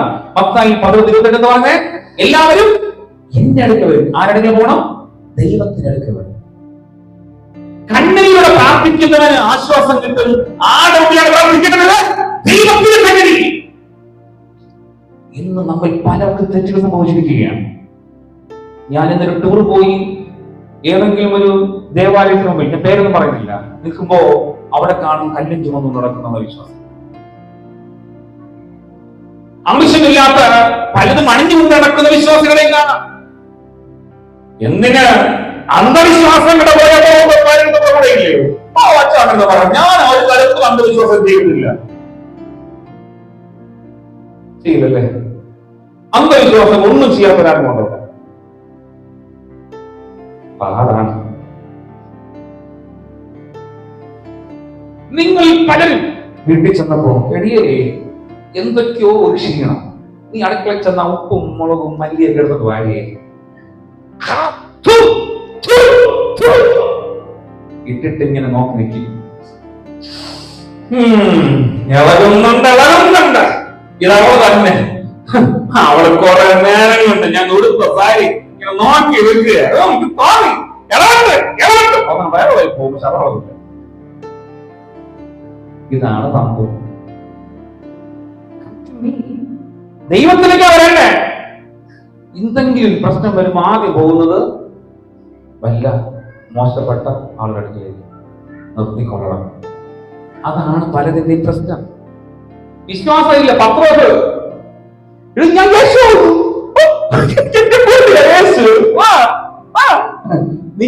പിന്നെന്ത് കുഴപ്പമൊന്നും ഞാൻ നമ്മൾ ചയ്യപ്പല്ലേ എന്ന് പറഞ്ഞ് ഇങ്ങനെ വെള്ളത്തിലൂടെ ഇങ്ങനെ നടന്നു വരിക. പെട്ടെന്ന് അവന് സംശയം. അത് നമ്മുടെ സ്വഭാവം അല്ല. യേശു വിളിച്ചൊക്കെ ശരി, ഞാൻ പോണ എവിടെ കൂടെയാ? കടലിലൂടെ, വെള്ളത്തിലൂടെ ഇവർ പൊട്ടിപ്പോകോ? ഇതാണ് നമ്മുടെ പ്രശ്നം. അല്ല, അച്ഛൻ ശക്തമായി കൂടെ കണ്ണിയോട് അച്ഛൻ നെഞ്ചിടിച്ച് വിളിച്ചു പൊട്ടിയ നെഞ്ചിടിച്ച് കരഞ്ഞു വിളിക്കുക. ഇവിടെ കർത്താവേ ഇവിടെ പോകും. ഇഫ് യു ക്യാൻ എന്നല്ല, നിങ്ങൾ കഴിയുമെങ്കിൽ എന്നല്ല, വിശ്വസിക്കുക മാത്രം ചെയ്യുക. ഇങ്ങനെ അവിശ്വാസികളെ കുറിച്ച് പറഞ്ഞത് രണ്ട് വളരെ കാലഘട്ടയാണ്. സംശയിക്കുന്നവൻ കാറ്റടിച്ച് തിരയുന്ന കടൽ തിരക്ക് സമനെന്ന രണ്ട് വളരെ കാലഘട്ടം. എന്തായിരിക്കും അവസ്ഥ? എവിടെയാണ് യേശു ഉള്ളത്? വിഷയം വീണ്ടും വീണ്ടും വേറെ തരത്തിലേക്ക് കയറാണ്. എവിടെയാണ് ദൈവം ഉള്ളത്? പ്രാർത്ഥിക്കുന്ന ദേവനോടുകൂടി ദൈവം. ഇത്രയും വർഷം പള്ളി വന്നിട്ടൊന്നും കാര്യം മനസ്സറിഞ്ഞ എന്റെ ദൈവമേ എന്നെ സ്നേഹിക്കണമെന്ന് പറയുന്ന ഒരു മുസൽമാനാകാം, ഒരു മറ്റു ഹൈന്ദവനാകാം, ഒരു വിശ്വാസമില്ലാത്തവനാകാം, തെരുവിലിരുന്ന് പ്രാർത്ഥിച്ചാൽ മതി, ദൈവം അവിടെ പ്രവർത്തിക്കും. ക്രൂശിലെ കള്ളൻ ഉദാഹരണം. സൂക്ഷിച്ചോളണം. ഇവിടെ വന്നിരുന്ന് ഉപവാസം എടുത്ത് കൈയടിച്ച് എല്ലാം കൊടുത്ത് പ്രാർത്ഥിച്ചിട്ട് സ്വർഗത്തിൽ പോകാൻ പറ്റിയില്ലെങ്കിൽ വെളിയിൽ നമ്മൾ ഇവൻ പോകത്തില്ല, ഇവൻ നല്ലവല്ല, മോശക്കാരാണെന്ന് പറയുന്നതിന് ആദ്യം ഇവിടെ പോകും. സംഭവം മനസ്സാണ്. ഇവിടെ വന്നിട്ട് തിരിച്ചു പോണ വഴിയിൽ ആ പള്ളിക്ക് തല കാണിച്ച് ഈ പള്ളിയിൽ തല കാണിച്ച് എവിടെ നിന്നാ അനുഗ്രഹം വരുന്നത് അറിയത്തില്ലല്ലോ. ഇങ്ങനെ ഓടുന്നവരാണ് നമ്മൾ. ഓടിട്ടൊന്നും കാര്യമില്ല. എന്തെങ്കിലും ഒരു പ്രാർത്ഥന വിഷയം ഉണ്ടെങ്കിൽ ആദ്യം വിളിക്കേണ്ടത് അച്ഛനല്ല. എന്ത് ചെയ്യണം? നിങ്ങളുടെ വീട്ടിൽ പ്രാർത്ഥനയ്ക്ക് വേണ്ടി ക്രമീകരിക്കുന്ന ഒരു സ്ഥലത്ത് നിന്ന് നിങ്ങൾ മുഴങ്കാൽ മടക്കി പ്രാർത്ഥിക്കും. മുഴങ്കാൽ മടക്കി പ്രാർത്ഥിക്കുന്നുവെങ്കിൽ അവിടെ ദൈവം പ്രവർത്തിക്കും. ആ വിഷയത്തിന് വേണ്ടിയാണ് ഇവിടെ അച്ഛനോട് പറയേണ്ടത്. അച്ഛാ, ഞാനൊരു വിഷയത്തിലാണ്. അച്ഛന്റെ വ്യക്തിപരമായ പ്രാർത്ഥനയിൽ എനിക്ക് വേണ്ടി. അച്ഛൻ ജോലി അതാ. അച്ഛനുള്ള ജോലി എന്താ? മധ്യസ്ഥ. നിങ്ങൾക്ക് വേണ്ടി മധ്യസ്ഥ വഹിക്കുക എന്നുള്ളത്. അല്ലാതെ പ്രാർത്ഥിക്കേണ്ട ജോലി നിങ്ങൾക്കാണ്.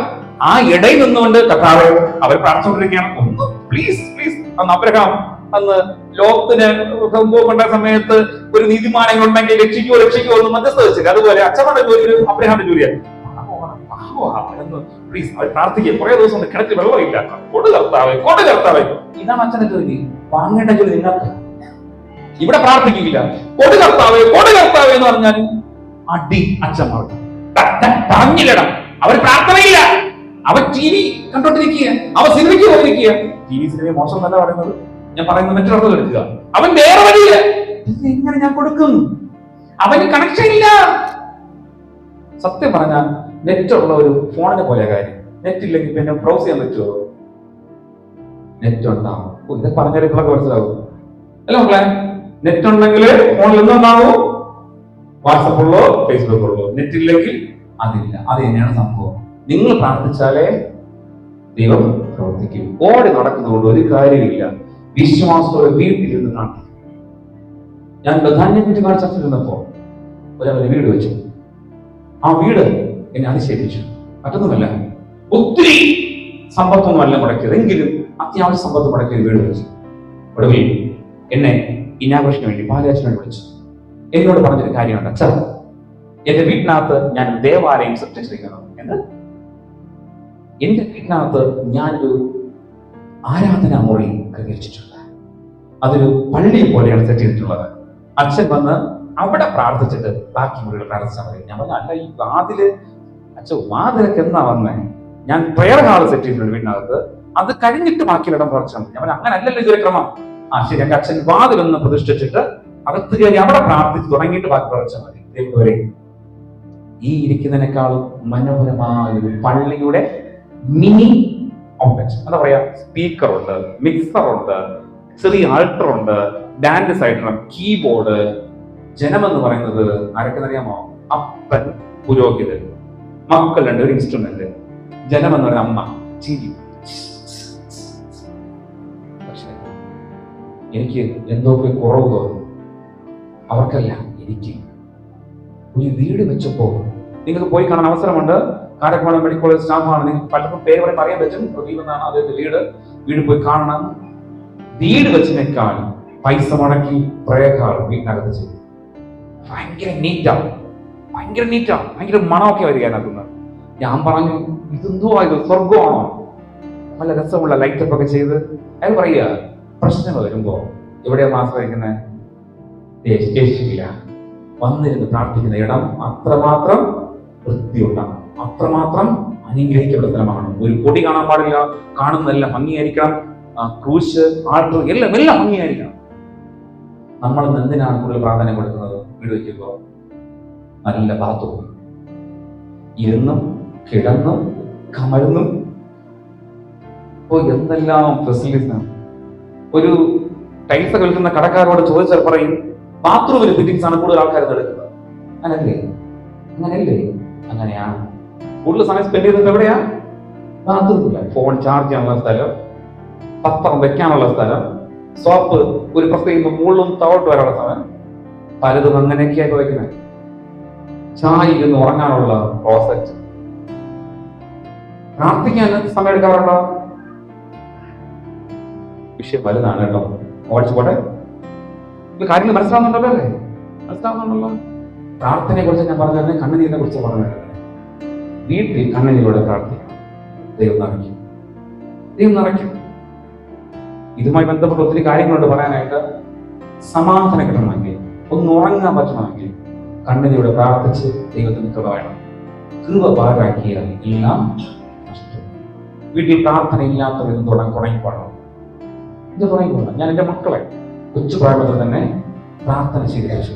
ഇപ്പൊ ഞാൻ ചില ദിവസങ്ങളിൽ ഈ സുശേഷം കഴിഞ്ഞ് ഇങ്ങനെ ആടിയൊക്കെ പോകുന്നു അല്ലേ, ഇങ്ങനെ പോയി ചെന്നിരുന്ന് ഇങ്ങനെ ഉറങ്ങുമ്പോ ആര് എന്റെ മക്കൾ അല്ലെങ്കിൽ കിടക്കാൻ പോകുമ്പോ അവർ ചോട്ടി എണീപ്പിക്കും. എന്റെ മോൻ അല്ലെങ്കിൽ മോൾ വച്ചിരിക്കുന്നു ചോദിച്ചോക്കെ പ്രാർത്ഥിച്ചില്ല. ഈ സ്വഭാവം വളർന്നവരെ ഉണ്ടാവണേ. അത് വേറെ കാര്യം.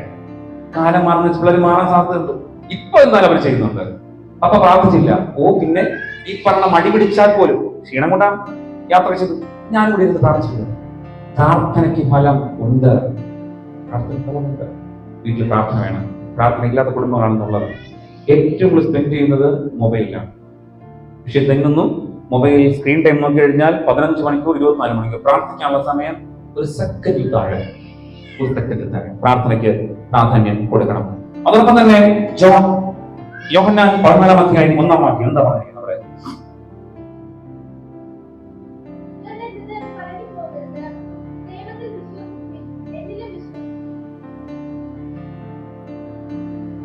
യോഹന്നാൻ 14:1 ഇങ്ങനെ പറയുന്നു, നിങ്ങളുടെ ഹൃദയം പ്രധാനമായും ഫോക്കസ് ചെയ്യുന്ന ആരെന്നറിയാമോ? എല്ലാവർക്കും പക്ഷേ ഇഷ്ടപ്പെടണമെന്നില്ല വിഷയം. ചങ്ക് തകർന്നിരിക്കുന്നവരാണ്. ചങ്ക് തകർന്നിരിക്കുക. അതിന്റെ അവസ്ഥ നമുക്കറിയാമോ? എന്താണ്? 2 ദിവസം കഴിയുമ്പോൾ വീട് ജപ്തി. അടയ്ക്കേണ്ടത് എടുത്ത ലോൺ 4 ലക്ഷം, ഇപ്പോൾ അത് 9 ലക്ഷം. പലിശയ്ക്ക് പൈസ. ഒരു ബാധിയില്ല.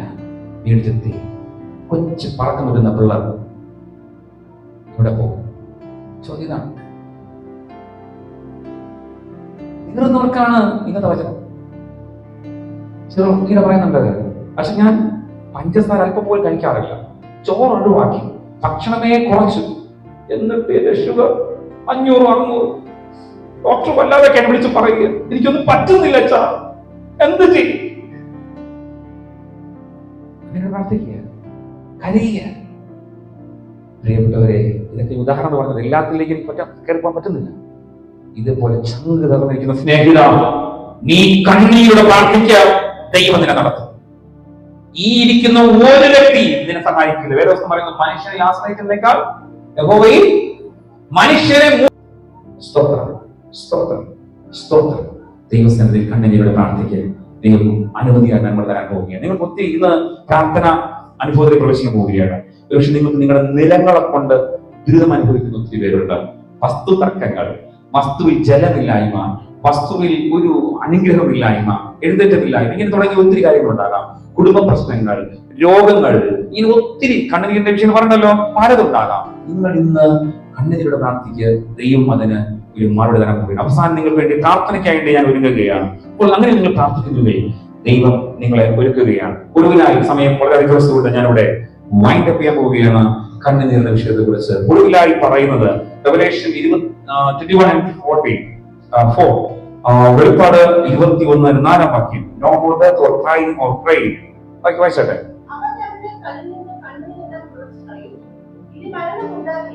മതി മതി മതി. നിങ്ങൾ കരഞ്ഞോളൂ. കണ്ണീര് തുടയ്ക്കുവാൻ ആരുണ്ട്? ആരുണ്ട്? യേശു. കണ്ണീര് തുടയ്ക്കുവാൻ യേശുണ്ട്. പ്രിയപ്പെട്ടവരെ, ഇന്ന് ഈ രാത്രികാലം നമ്മൾ തരുന്ന ഒരു പ്രതീക്ഷയാണ്. വെളിപ്പാട് പ്രവചനങ്ങളുടെ പുസ്തകം പറയുന്നു, ഇനി ഒരിക്കൽ കരയാത്ത നാളുകൾ വരാൻ പോകുകയാണ്. കരച്ചിലും പല്ലുകടി, എല്ലാ വാക്യങ്ങളും വായിച്ചില്ല കേട്ടോ, സമയം ഇങ്ങനെ പോയിക്കൊണ്ടിരിക്കുക.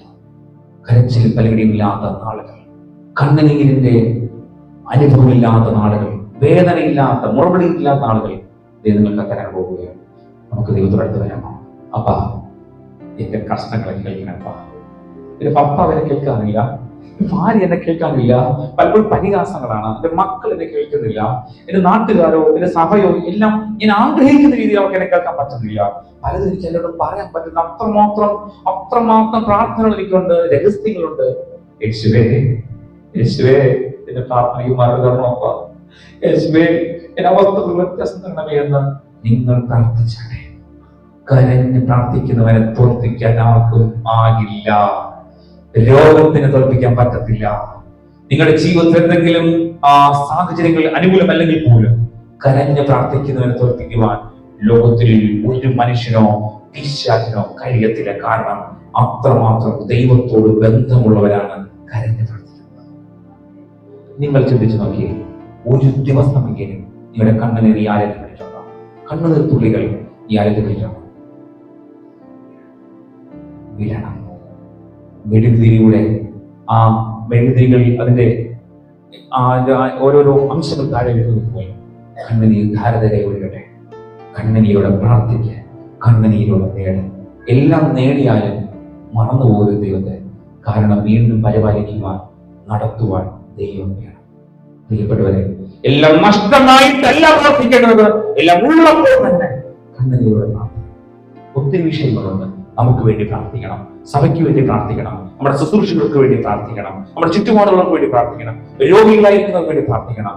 എല്ലാവർക്കും വേണ്ടി കണ്ണീരോടെ പ്രാർത്ഥിക്കുവാൻ അവസരം നൽകുകയാണ്. കാരണം ഇത് നിങ്ങളുടെ ദൗത്യമാണ്. കണ്ണുനീർ ഒഴുക്കുക എന്നത് ഓരോ വിശ്വാസിയുടെയും ദൗത്യമാണ്. കണ്ണുനീരോടെ പ്രാർത്ഥിക്കണം, കണ്ണുനീരോടെ പ്രാർത്ഥിക്കണം. പ്രിയപ്പെട്ടവരെ, കണ്ണുനീരോടെ പ്രാർത്ഥിക്കുമ്പോൾ ആത്മവിശ്വാസം നമ്മളിലേക്ക് വരും, വിശ്വാസം വരും. ഞാൻ ജയിക്കും, ഞാൻ ജയിക്കും, ഞാൻ ജയിക്കും.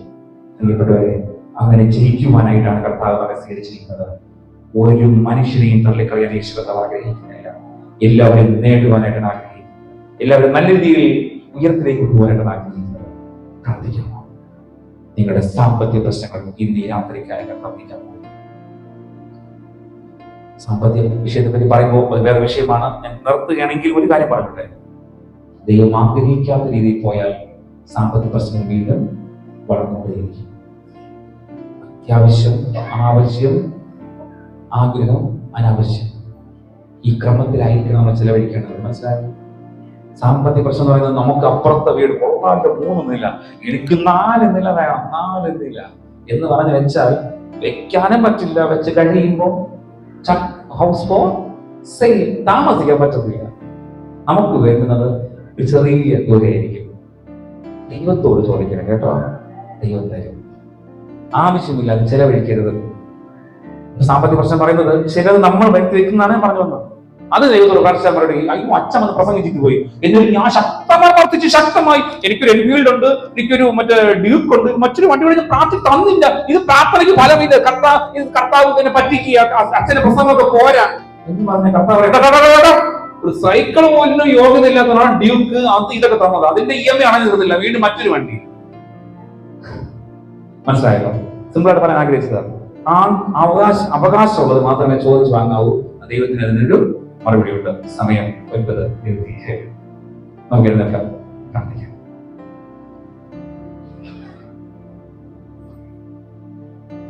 കണ്ണുനീരോടെ പ്രാർത്ഥിക്കും. ദൈവം നടത്തും. സ്തോത്രം, സ്തോത്രം. വിഷയങ്ങളുള്ള ഈ സമയം നിങ്ങൾ മുന്നോട്ട് വെച്ച് പ്രാർത്ഥിച്ചാട്ടെ. ദൈവം ഒരു മറുപടി തരാൻ പോവുകയാണ്. യേശുവിന്റെ നാമത്തിൽ, യേശുവിന്റെ നാമത്തിൽ, യേശുവിന്റെ നാമത്തിൽ. ഹല്ലേലൂയ, ഹല്ലേലൂയ, സ്തോത്രം. ഒരു കാർത്തകീഴിൽ ചേർന്ന് പാടി ദൈവത്തെ മതപ്പെടുത്താം. ഇത്രത്തോളം ചെയ്യുന്ന ദൈവത്തിന് സ്തോത്രം. ദൈവത്തിന് ഇതുവരെ കരുതിയ ഈശ്വര സ്തോത്രത്തിന്റെ ഗാനത്തിന്റെ ഒന്നിനും ചില കരടികൾ പാടാം. കാരണം വരികൾ അത്രയും ബലപ്പെട്ടതാണ്. കണ്ണുനീരുമായി പ്രാർത്ഥിക്കുന്നവർക്ക് തരുന്ന ഒരു ബലമുള്ള വരികളാണ്. നിന്നതല്ല നാം, ദൈവം നമ്മെ നിർത്തിയതാണ്, നേടിയതല്ല ദൈവമെല്ലാം തന്നതല്ലേ. രണ്ടാമത്തെ ചരണം വീണ്ടും പറയുന്നു, സാധ്യതകളോ അസ്തമിച്ചു പോയിടുമ്പോ, സോദരങ്ങളോ അകന്നു മാറിടുമ്പോ, സ്നേഹത്താൽ വീണ്ടെടുക്കും യേശുനാഥൻ സകലത്തിലും ചേർന്ന് നൽകുമല്ലോ. ഒടുവിലത്തെ വരികൾ വളരെ വളരെ അനുഗ്രഹപരിയാണ്. ഉയർത്തില്ലെന്ന് ശത്രുക്കളെ ബാധിക്കുമ്പോൾ, തകർക്കുമെന്ന ഭീതി മടക്കിടുമ്പോൾ, പ്രവർത്തിയിൽ വലിയവൻ യേശുനാഥൻ കൃപ നൽകും ജയഘോഷം ഉയർത്തിടുന്നു. ഞാൻ വീണ്ടും പറയുന്നു, ഇതൊരു ഗാന ശുശ്രൂഷയോ ഗാനമേളയല്ല. ചങ്ക് തകർന്ന് പാടുന്ന ആത്മഹൃദയത്തോടുകൂടെ ഹൃദയം കൊണ്ട് പാടാൻ ശ്രമിക്കുക. 2 തരത്തിൽ പാടാം. ഭൗതികമായി പാടാം, ആത്മീയമായി പാടാം. ഇപ്പോൾ ഞാൻ പറയാൻ പോകുന്നത് വളരെ അർത്ഥവത്തായ പാട്ടാണ് കേട്ടോ. ഈ പാട്ട് പാടുന്നത് കണ്ണുനീരുന്ന പ്രാർത്ഥനയായി മനസ്സുകൊണ്ട് പാടിയാലേ. ഈ പാട്ട് മതി ഇന്നത്തെ പ്രാർത്ഥനയായിട്ട്. ഈ പാട്ട് കഴിയുമ്പോൾ നിങ്ങൾ പലരും ഇന്നവിടെ നേതൃത്വം കുറിക്കാൻ പോവുകയാണ്. നിങ്ങളിൽ പല ബന്ധനങ്ങൾ അറിയാൻ പോവുകയാണ്. നിങ്ങളുടെ പല പ്രശ്നങ്ങൾക്കും ഇന്നലെ മറുപടി ഈ രാത്രിക്കാലം കർത്താവ് പോവുക. നിന്റെ വീട്ടിലെ പ്രശ്നങ്ങളുടെ ബന്ധനങ്ങൾ അഴിയാൻ പോവുക. നീ എഴുന്നേൽക്കുന്നില്ല, നിനക്ക് ഈ രോഗം മാറുമെന്ന് പറയുമ്പോൾ ഇന്ന് രാത്രി നിന്നോട് സംസാരിക്കാൻ പോവുകയാണ്. ഇതാണോ വിശ്വസിച്ച് ഒരുക്കത്തോടെ പ്രാർത്ഥിക്കുന്നവർ അനുഗ്രഹിക്കപ്പെടും. ഇവിടെ കുഞ്ഞുങ്ങൾ ആരും തന്നെ അലക്ഷ്യം നിൽക്കരുത്. ഉറപ്പായി കണ്ണടക്കണം. കണ്ണടക്കണം. ഇത് നടക്കുന്ന ഷോ അല്ല, പ്രാർത്ഥനയാണ്. ജീവന്റെ വിലയുണ്ട് കണ്ണീരിന്. എല്ലാം കൈവിട്ട് പോകുമ്പോൾ തെരുവിൽ കാലിൽ കൈയും ചേർത്ത് കഴിയുമ്പോ വിളിക്കാനുള്ളതല്ല നിലവിൽ ഇപ്പോൾ വിളിക്കണം. എന്റെ ദൈവമേ, ശക്തീകരിക്കണമെന്ന് പ്രാർത്ഥിച്ചാൽ നമുക്ക് പാടാം. കലങ്ങളടിച്ച് പാടി നമുക്ക് ഇന്ന് വിടുതൽ പ്രാപിച്ചു മടങ്ങി. എന്തിനാണ് പള്ളി വരുന്നത്? ആശ്വാസം കിട്ടാൻ, ഒരു സമാധാനം ഓർക്കാൻ, ജീവിതം ഉയർത്തപ്പെടുവാൻ, നല്ല തീരുമാനമെടുക്കുവാനാണ് പള്ളി വരുന്നത്. ദൈവത്തെ അറിയുക. ഇന്നിവിടെ പ്രാർത്ഥിക്കുക. നിന്റെ വീട്ടിൽ എന്ത് പ്രശ്നമാണോ ആ പ്രശ്നത്തിന് പരിഹാരം കണ്ടെത്താൻ പോകുകയാണ്. Hallelujah, hallelujah, hallelujah, hallelujah. പാടാം നമുക്ക്.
ഞാൻ ധന്യനായി.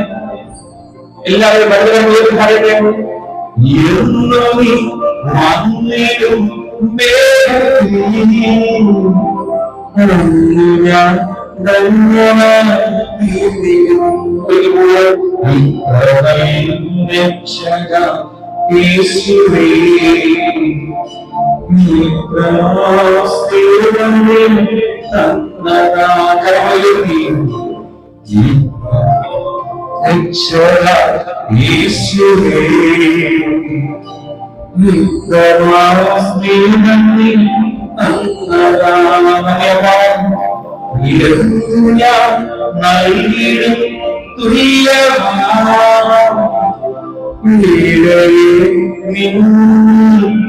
യാഗമാ